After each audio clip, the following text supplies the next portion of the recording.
আমরা টাকি যাচ্ছিলাম আমাদের গাড়ি করে। অপূর্ব রাস্তা। টাকি যাওয়ার পথে আমাদের রাস্তায় বেঙ্গল সমুদ্রের পরে তার সঙ্গে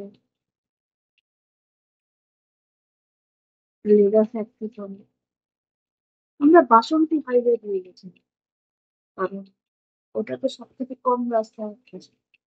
বরিশাল বসিরহাট দিয়ে আমরা এদিক দিয়ে যাই। রাস্তাটা কি অপূর্ব ছিল! এত সুন্দর রাস্তা ছিল, দেখে মনে হচ্ছে যেন কোনো ক্যানভাসের মধ্যে দিয়ে আমরা যাচ্ছি। দুপাশে গাছপালা, অপূর্ব সুন্দর, অপূর্ব সুন্দর। টাকিও জায়গাটি খুব সুন্দর, কিন্তু যাওয়ার রাস্তাটা যেন আমরা বেশি উপভোগ করেছি। এত সুন্দর রাস্তা, এত মনোরম পরিবেশ, এত ফাঁকা ধান ক্ষেত, দেখতে বড়ই ভালো লাগে। এইরকম পরিবেশ কলকাতা থেকে ঠিক 2 ঘন্টা দূরের মধ্যে পাওয়া মানে আমাদের কাছে বিশাল ইয়ে। কলকাতা শহরে এত কংক্রিটের জঙ্গল, তার মধ্যে এত সুন্দর থাকা পাওয়া সত্যিই খুব ভালো। চোখের পক্ষে এবং শরীরের পক্ষে সবুজের যে অবদান সেটা খুবই সুন্দর লাগে। আমাদের হোটেলটিও কাছে ছিল, একদম নদীর ধারে, নদীর পাড়ে। চিকিচিঙ্গি নদী একদম আমাদের হোটেলের পাড়ে ছিল। আপনারা দেখতেও পাবেন আমরা কত ইছামতি নদীর সুন্দর পাড় থেকে জায়গা। যাচ্ছি। এবং এটা পুরো আমরা যখন ইছামতি নদী। টোটো করে নদীর পাড় দিয়ে গেছিলাম, সেই খুব জায়গাটাও হাওয়া। বড্ড সুন্দর, খুবই সুন্দর। এত সুন্দর পরিবেশ পেয়েছি আমরা হোটেলটায়, বলবার নেই, খুবই সুন্দর। এটা কি নৌকো ওরকম ভাবে সাইড করে রেখেছেন কি? ও ফ্লোটিং রেস্ট নষ্ট হয়ে গেছে ছিল। ও তোমাদের এখানে মিছিল মিছিল হয়েছে ভাই, নাকি খুব একটা হয়নি? বিশ্ব বাংলা এখানে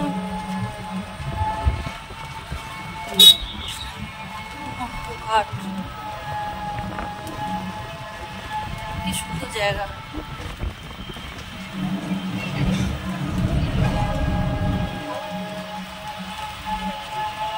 এটা আমাদের হোটেল, আর এইটাই একদম ইছামতি নদী, উল্টো দিকে বাংলাদেশের সাতক্ষীরা জেলা।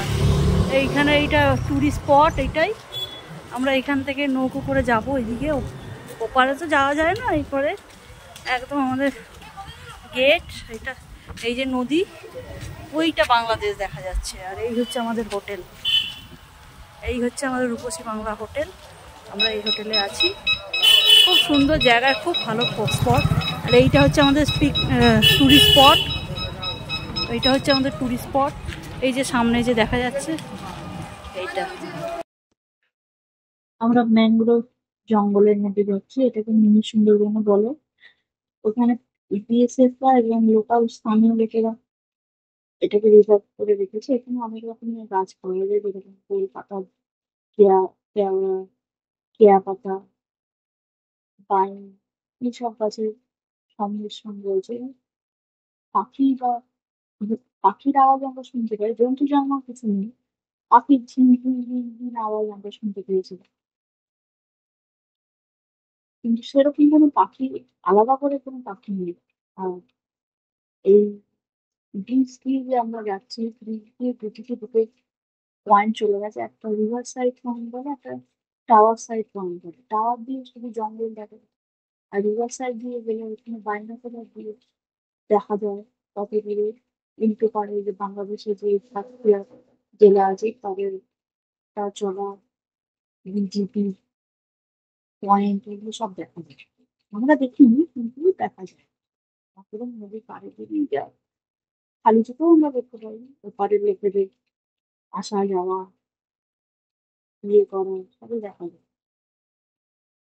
তারপরে পুরো জায়গাটা 1 কিলোমিটারের উপরে আছে। 1 কিলোমিটার আমরা পুরোটাই হেঁটে যাই, ভেতরটা পুরোটাই বিএসএফ এর আন্ডারে। ঢোকার সময় আমরা বিএসএফ এর কাছে আমাদের আইডি কার্ড জমা দিয়ে গেছিলাম। এখানে যেহেতু বর্ডার সাইড, সেহেতু এখানে আইডি কার্ড দিয়ে এরা ভেতর ঢুকতে পারে, তাছাড়া ঢোকা যাবে না। দেওয়ার সময় আমরা তখন মাইক করতে হাতে করে ফিরে নিচ্ছি। সেইভাবেই আমরা পুরোটা দেখেছিলাম। অনেক সুন্দর লেগেছিল আমাদের, খুবই সুন্দর। তো তো গোল কলকাতা নয়, এইটা কলকাতা। তো এইটাই তো বলছি, এটা গোলপাতা। চ কোথায় ক্যাম্প বললো আছে? ক্যাম্পে নিখুঁতি করেছে, তুমি ক্যাম্প দিয়ে কি বলবে? তুমি গাছপালা দেখো, এই গাছ অন্য অনেক জায়গায়। ওই দেখো পাখি, পাখি পাখি গেল একটা নীল রঙের।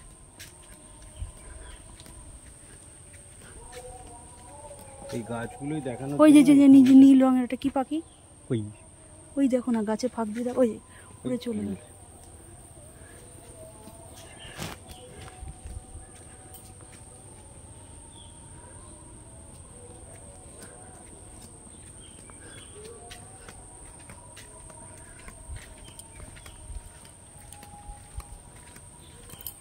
ওয়াচ টাওয়ার, টাওয়ার সাইড ওই যে।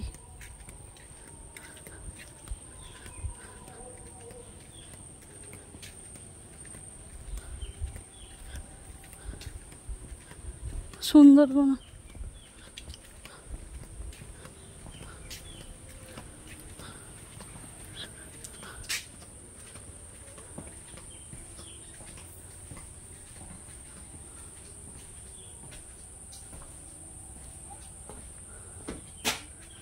এদিকে যাবে? এদিকে গেলে গঙ্গা, এই ওদিকে গেলে ও টাওয়ার সাইড, এই নদী। একটু দাঁড়াবে। আপনারা কি কেউ বুঝতে পারছেন মনে পড়ে? এই হলো সেই বাড়ি যেখানে গয়নার বাস্ক শুটিং হয়েছিল। এইখানে নগর কীর্তন তাছাড়া শুটিং হয়েছিল। এই বাড়িটি গয়নার বাস্ক মাদকদার বাড়ি শুটিং হয়েছে, এই হলুদ বাড়িটি দেখানো হয়েছিল। আর এই সেই রাস্তা যেখান দিয়ে গয়না পরে হেলে দুলে যাচ্ছিল, তাকে ধরেছিল। এটা হচ্ছে সেই রাস্তা, বাড়িটি পুকুর ঘাটে চলে যাচ্ছিল, পুকুর ঘাট থেকে। শঙ্কর রায় চৌধুরী ওই হচ্ছে সামনে পুকুর ঘাট, শঙ্কর রায় চৌধুরীকে সবাই ওইখান থেকে হেঁটে হেঁটে হেঁটে হেঁটে এসেছিল। আমাদের দেশের জন্য অনেক কিছু করেছেন এবং যিনি আর্মি চিফ ছিলেন, ভারতের প্রাক্তন আর্মি চিফ ছিলেন, তারই বাড়ির পাশে, একদম তার বাড়ির গায়ে। ওখানে কতগুলো স্পট আছে দেখানো হয়, তার মধ্যে একটি শঙ্কর রায় চৌধুরীর বাড়ি, যার পাশেই গয়নার বাস্ক এবং নগর কীর্তনের শুটিং হয়েছিল বলে। আরেকটি বাড়ি দেখানো হয়, আরও দুটি বাড়ি দেখানো হয় যেখানে বিসর্জনের শুটিং হয়েছিল। বিসর্জনে জয়া হাসানের বাড়ি দেখানো হয় এবং গণেশ মণ্ডল, যিনি কৌশিক গাঙ্গুলি করেছিলেন জমিদার, তার বাড়ি দেখানো হয়। তাছাড়া ওখানে একটি বিশ্রাম বাড়ি বলে বাড়ি আছে, যেখানে বড় বড় যারা আসেন তারা সব শুটিংয়ের জন্য ওখানে থাকেন। আর নদী দিয়ে যখন আমরা যাই তখন দেখা যায় সোনার বাংলা হোটেল। এই এবারে বাংলাদেশটা আরো পরিষ্কার দেখা যাচ্ছে কাছের থেকে। এই যে Bangladesh,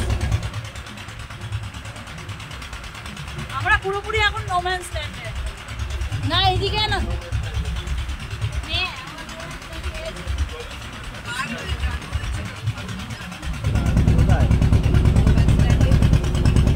international water, international water তো দেখা যাবে।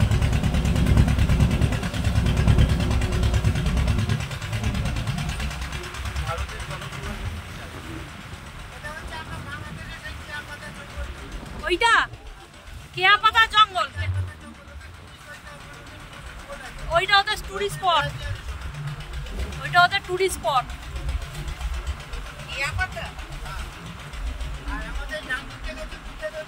কোন দিকে? ডান দিকে। এইদিকে হচ্ছে বিদ্যাধরী নদী, সোজা সোজা হচ্ছে কালিন্দী। এটা তো ইছামতি। ডান দিকে চলে গেছে বিদ্যাধরী, সোজা চলে গেছে কালিন্দী, আর এইটা হচ্ছে ইছামতি। আর এটা হচ্ছে ওদের কেয়াপাতা জঙ্গল বাংলাদেশের। আর এই হচ্ছে টুরিস্ট স্পট। হ্যাঁ, টুরিস্ট স্পট।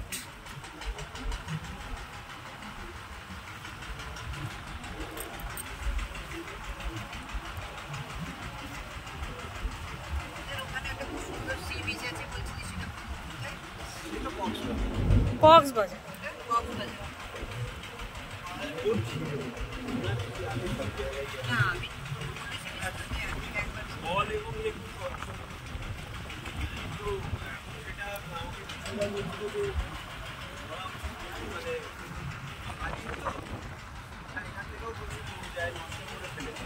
মন্দারমণি বিচের মতন 12টা বাজে। মন্দারমণি বিচ আগে জানা গেছে একদম কন্ডিশনে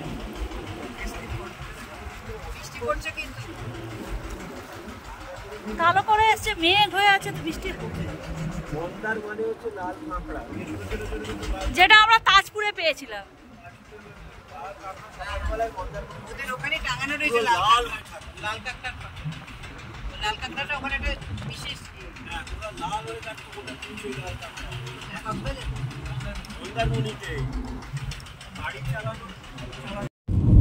কি অপূর্ব লাগছে না দেখতে, জলের মধ্যে